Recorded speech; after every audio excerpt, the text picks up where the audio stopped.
Good morning, my beautiful YouTube family. All the glory to God always. Welcome back to Roger's Land Between the Lakes channel. Hey, I'll get that out there for you. Kind of give you an update on what I should say didn't happen with Belcourt Lake. Just a series of events, and as you know, I don't believe in coincidence. Everything happens for a reason. Just a brief rundown. I got Lab Squatch 1 hooked up, ready to go, and got down my first hill coming off my property and going up the steep one, and down another one, getting ready to go up a really long one, and I lost all turbo pressure. I usually run, in my excursion, I usually run about 18 pounds of boost, and under full, under heavy throttle, and just it was running like 3, so I knew something was wrong. Throwing some little bit of smoke out the exhaust. And ironically enough, there's about 2.5 miles from my property, there's a small kind of backwoods cemetery, but it has a full pull-around drive, which I used luckily and didn't have to slow down a whole lot, and made a pretty good wide loop, and right back home I went. And long story short, got it home, got it in the shop, and sure enough, bad turbo. So that's that. Didn't get to go to Belcourt, but like I said, everything happens for a reason. When I was in the shop, kind of moping around, feeling sorry for myself, I got a couple dings on my laptop. So I checked them out, and one of them was from a gentleman by the name of Wyatt, and this all kind of links in with this Dave Pilates 411, and I've actually was lucky enough to speak with Dave at one time. I actually had like a 3-minute conversation with him. Yay! Nothing bad to say about the guy. He comes off kind of stern and mean to people, and snobby just because of his position and who he is, and what he used to do. But he's really not. He's just a yes no guy. There's really no gray area, and if he feels there's the least bit of bullshit, he's just not going to put up with it. And I agree. That's 100% the way people should be. That way, things don't get built up into something they're not. So anyway, Wyatt got a hold of me, and this is how he got my name, and this absolutely blows me away because I've had no association with this other huge podcaster, I guess he is. I've heard of him before, and I'm not going to say his name because I don't want any bad mojo going his way, just because of me, and the the turds that follow me around trying to cause trouble. I just don't want to hand that off to somebody else's channel. But he blew up here, I guess, real big about 5 years ago, and he originally had a hunting channel, I guess, and found that telling inhumanoid stories was more lucrative than hunting. So anyway, I don't know how my name got into the mix, or if it was somebody in the comment section that said it, or if he had mentioned my name. I don't know. But anyway, that's how Wyatt got a hold of me, and Wyatt actually has a small 6-person research group that's located in the northwest United States, and he has a different theory on what's going on in these national parks, and that's why I mentioned Dave Pilates. And I kind of had to let it sink in for a little bit, but I thought, I believe this because the other stuff, like he'd mentioned about Dave, and nothing bad about Dave Pilates, he just really doesn't throw a lot of he throws a lot of things out there that he thinks that it could be, and that's just normal. That's what we all do. I mean, it's all theory, really. But he never comes right down and says what people want him to say. It is cryptids, it is aliens, it is this, that, and he doesn't because he's not for sure. So the reason that Wyatt is so sure on his theory, because two of the gentlemen that are actually in his group are retired alphabet agencies, and no, not CIA, FBI, anything like that. They had to do with working with had to be not drug enforcement, but like running down, cartel and stuff like that. Well, this makes sense to me, and it really does, and they have proof, and we're going to talk a little bit more, once we get to know each other a little bit better, about the proof that he does have. But I don't know if any of you out there knew this, and I sure didn't, but the our national parks and even state parks, any parks that have some girth to them, size to them, acreage, so to speak,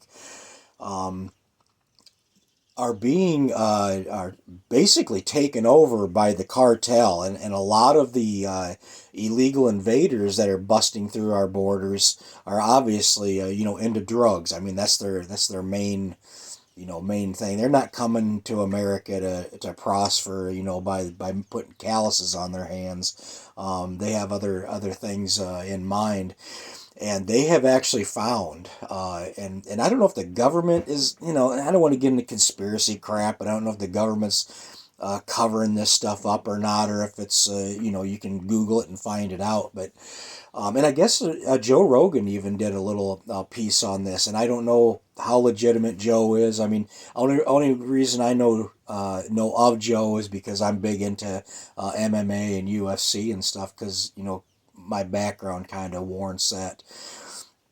But he did a piece on this as well, so I thought, there's, it might add up. But these cartels have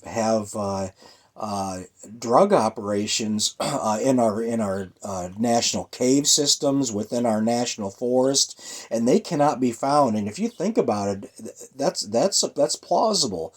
Look at the little, literally millions of acres that they have, at their will to do this, and they're using these other illegal invaders that come through as basically disposable labor, because nobody knows about them, nobody gives a shit about them, including us, or at least I don't. I mean, you break into our country, you're just a piece of shit anyway. So they're using them, and when they think they're gonna bolt or leave, or they're just not being useful anymore, they simply kill them and dispose of them.